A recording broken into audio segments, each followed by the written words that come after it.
Former President Donald Trump wrote a lengthy post Saturday on his social media platform, Truth Social, calling out real-time host Bill Maher and his September 20th episode guests, MSNBC host Stephanie Ruhle and New York Times columnist Bret Stephens.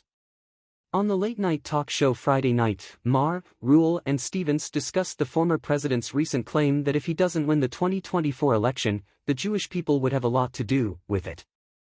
Trump was speaking at an event Thursday in Washington, D.C., called Fighting Anti-Semitism in America. Whenever the autocrat starts blaming the Jews, I think it's a great sign because when has that ever turned out badly, Maher quipped.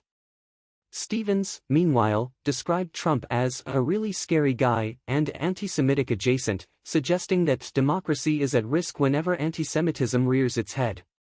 Trump wrote Saturday on Truth Social, the ratings challenged Bill Maher, on his increasingly boring show on HBO, is really having a hard time coping with Trump derangement syndrome. He is a befuddled mess, sloppy and tired, and every conversation, with B and C list guests, seems to start with, or revert back to, me.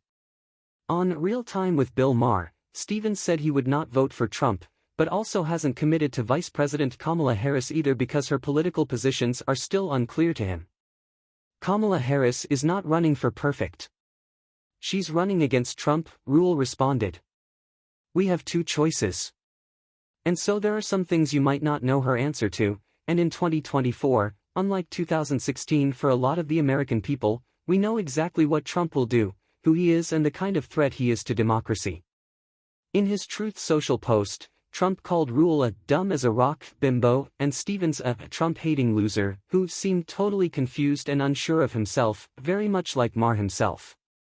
The former president went on to misspell Stephens' last name, writing, Stephens should find himself another line of work because I am driving the failing New York Times absolutely crazy, and it is very hard, perhaps impossible, for a writer to write well of me without suffering the wrath of the degenerate editors who, with a push from the top, have gone insane. Trump added, they apologized to their readers in 2016 for their complete and total miss, and they'll do it again in November. The failing New York Times is a badly run newspaper that has totally lost its way. Put it to sleep.